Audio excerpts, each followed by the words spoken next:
जय श्री कृष्णा। सभी दर्शक मित्रों का श्री जी एस्ट्रोलॉजी चैनल पर हार्दिक स्वागत है। मित्रों,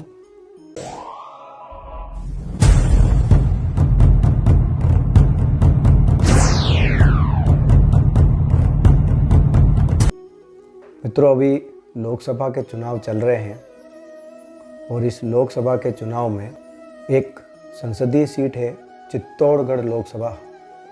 उस चित्तौड़गढ़ लोकसभा से राजस्थान के भारतीय जनता पार्टी के प्रदेश अध्यक्ष श्रीमान चंद्र प्रकाश जी जोशी जी, जिनको शॉर्ट में सीपी जोशी जी बोलते हैं, वह उम्मीदवार के रूप में भाजपा की तरफ से चुनाव लड़ रहे हैं। चुनाव मित्रों 26 अप्रैल 2024 को संपन्न हुआ और इस दिन ग्रहों की गोचर में क्या स्थिति थी चंद्र प्रकाश जी की राशि के अनुसार। चंद्र प्रकाश जी की राशि मीन राशि बनती है मित्रों, और मीन राशि के अनुसार उस दिन गोचर में जो ग्रहों की स्थिति थी वह मैंने यहाँ लिखी है। अब मित्रों, जिस दिन चुनाव हुए उस दिन यह स्थिति क्या दर्शाती है, इस चुनाव के परिप्रेक्ष्य में थोड़ा सा हम इस पर जानने का प्रयत्न करेंगे। देखिए मित्रों, कुंडली में जो सूर्यदेव हैं वह रोग, ऋण और शत्रु के कारक होकर उच्च के बैठे हुए हैं। कहाँ पर? वाणी भाव में। जब ये वाणी भाव में उच्च के बैठते हैं और यहीं से यह सातवीं दृष्टि से अष्टम भाव को देखते हैं, और यहाँ पर गुरु के और शुक्र दो शुभ ग्रहों के साथ युति बनाकर बैठे हुए हैं। बहुत अच्छी स्थिति है मित्रों यह, और यह स्थिति कहलाती है कि वह अपने शत्रुओं के ऊपर भारी पड़ने वाले हैं। यह पहली स्थिति सूर्यदेव की दिखती है। दूसरी स्थिति अगर हम देखें मित्रों, तो ज्ञान भाव के स्वामी भाग्य भाव में चंद्रदेव बैठे हुए हैं। हालांकि नीच की स्थिति में बैठे हुए हैं, लेकिन एक त्रिकोण का स्वामी त्रिकोण में जाकर बैठा हुआ है। थोड़ा सा माइनस पॉइंट जरूर है, लेकिन फिर भी यहाँ पर ज़्यादा समस्या वाली बात नहीं है। हालांकि कैमद्रुम दोष की स्थिति उत्पन्न अवश्य हो रही है। जब ऐसी स्थिति बनती है तो कोई अपना खास जो होता है वह हो सकता है कि अंदर ही अंदर हमें धोखा दे रहा हो, जिस पर हमें अति विश्वास हो, या जिसके बारे में हम कभी ये सोच नहीं सकते कि वह कभी हमें धोखा देगा। हो सकता है उससे धोखा हमें प्राप्त हो जाए। मंगलदेव मित्रों, मंगलदेव भाग्य के स्वामी होकर लग्न में स्थित हैं, मीन राशि में। यहाँ पर ये अपने मित्र की राशि में स्थित है और गुरु के साथ तात्कालिक मित्रता होने के चक्कर में अति मित्रता वाली स्थिति बनती है।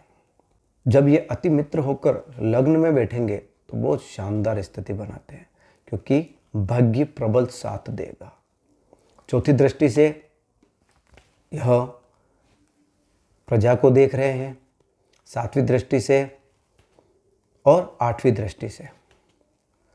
जब यहाँ पर सातवीं दृष्टि से अपोजिट को देखते हैं और यहाँ पर आठवीं दृष्टि से यहाँ पर यह अष्टम भाव को देखते हैं, यह भी एक अच्छी स्थिति दिखाती है कि वह प्रजा के भाव को देख रहे हैं, क्योंकि जब वह एक शुभ ग्रह के साथ भी बैठे हुए हैं और एक अशुभ ग्रह के साथ भी बैठे हुए हैं। तीन ग्रहों की त्रिग्रही युति भी बन रही है मित्रों। अब यह ज़्यादातर मामलों में अच्छा है। इसका मैं जो रिजल्ट बोलूँगा वह यह हो कि 80 से 85% यह बहुत अच्छा रिजल्ट देने वाले हैं, और 10 से 15% यह थोड़ा सा नेगेटिव रिजल्ट देने वाले हैं, क्योंकि राहु साथ में है। अब यहाँ पर मित्रों, मैं अगर मंगल के बाद में बुध को देखूं तो बुध दो भावों के स्वामी हैं, दो केंद्रों के स्वामी होकर केंद्र में ही बैठे हुए हैं। इसको त्रिकोण भी कहा जाता है, केंद्र भी कहा जाता है। जब यहाँ पर ये बैठते हैं मित्रों, तो प्रजा के घर का स्वामी व्यक्तित्व से संबंध बना रहा है, लेकिन साथ में राहु बैठा हुआ है, मंगल बैठा हुआ है। मंगल तो भाग्य का स्वामी है, कोई दिक्कत नहीं। राहु बैठा हुआ है, थोड़ी सी भ्रम वाली स्थिति रहती है, व्यक्तित्व में भ्रम आ जाता है। तो उन्हें प्रजा को लेकर भ्रम पालने की जरूरत नहीं है, क्योंकि प्रजा का विरोध उनको देखने को मिलेगा। अधिकांश क्षेत्र में उनको हो सकता है कि जगह जगह पर प्रजा का विरोध देखने को मिल जाए, और मिला होगा इस प्रचार में। थोड़ा बहुत वह यहाँ पर वोटिंग में भी हो सकता है कि असर डाल देवे, क्योंकि यहाँ पर यह नीच की राशि में स्थित है बुध देव, तो ये थोड़ा सा दिक्कत पैदा कर सकते हैं प्रजा की स्थिति की ओर से।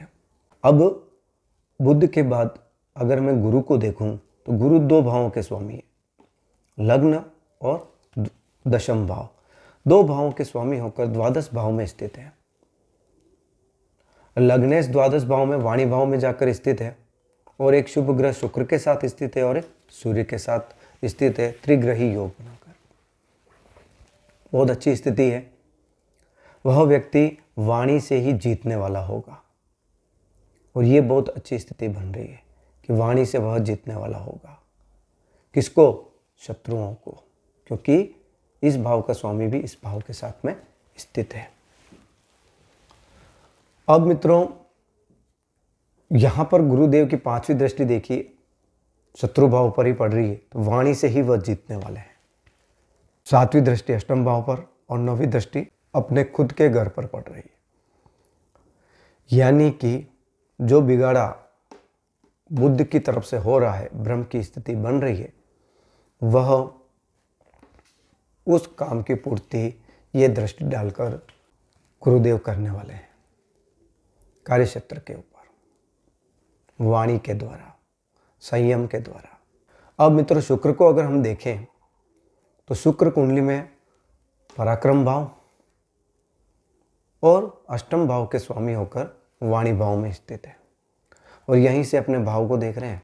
शुभ ग्रह हैं, 2 ग्रहों के, एक शुभ ग्रह और एक क्रूर ग्रह के साथ युति बनाकर स्थित है। अच्छी स्थिति है, और यह कहूँगा मैं कि इस स्थिति में भी इनका ज़्यादा कोई नुकसान तो नहीं होने वाला है। हाँ, अपने घर से द्विद्वादश का संबंध यह अवश्य बना रहे हैं।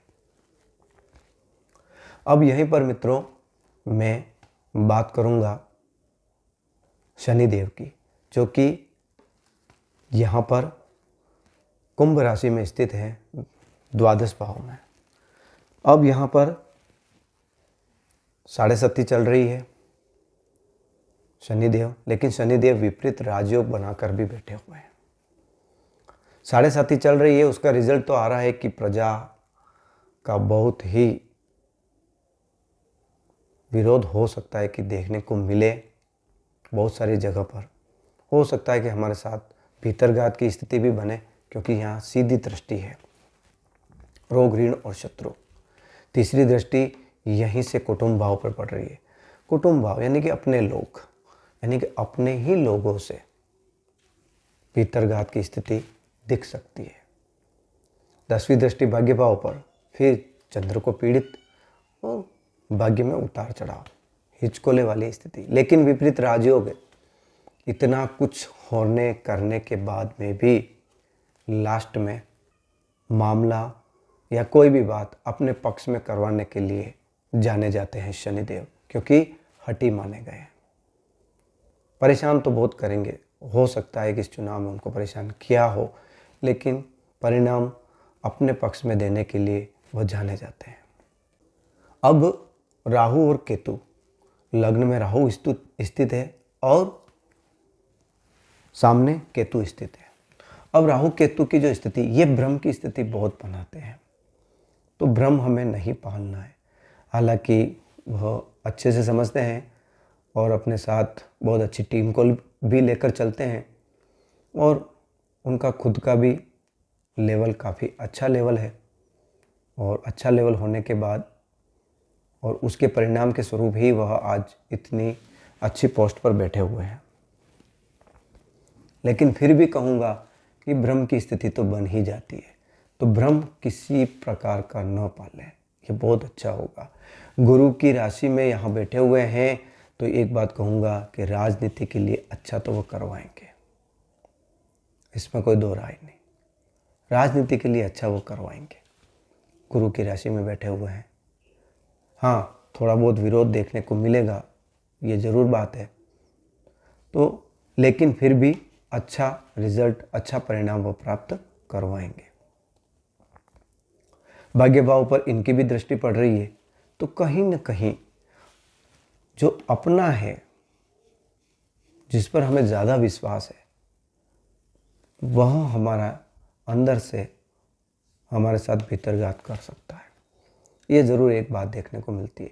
लेकिन देखिए, यह चंद्र प्रकाश जी की गोचर की कुंडली है, उनकी राशि के अनुसार 26/4/2024 की, और उसी दिन चित्तौड़गढ़ लोकसभा यानी कि चित्तौड़ दोनों की समान राशि है, यही स्थिति बनती है, सेम टू सेम, हूबहू। अब क्योंकि राशि दोनों की समान है, तो मेरा ये कहना है कि जब दोनों की समान राशि बन के समान स्थितियाँ बन रही है, तो मैं इतना कहूँगा, मुश्किलें, परेशानियाँ, साथ में कुछ भीतरघात की स्थिति अपनों के द्वारा और कुछ प्रजा विरोध के बाद में भी जीत इनकी ही निश्चित होगी, चंद्र प्रकाश जोशी जी की, और एक अच्छी जीत के साथ जीत होगी। अब कितनी बड़ी जीत होती है ये तो बताना थोड़ा मुश्किल हो जाएगा, लेकिन पिछले लोकसभा चुनाव में जो उन्होंने जीत ली है, मेरे हिसाब से अगर इस लोकसभा चुनाव में उतनी वोटिंग परसेंटेज हुई होगी तो उसके आसपास रहेगी। अगर वोटिंग परसेंटेज कम हुई है तो हो सकता है कि जीत थोड़ी कम हो जाए, लेकिन जीत जरूर होगी, और वह जीत भी एक सम्मानजनक जीत होगी, यह जरूर मैं कह सकता हूँ। धन्यवाद मित्रों।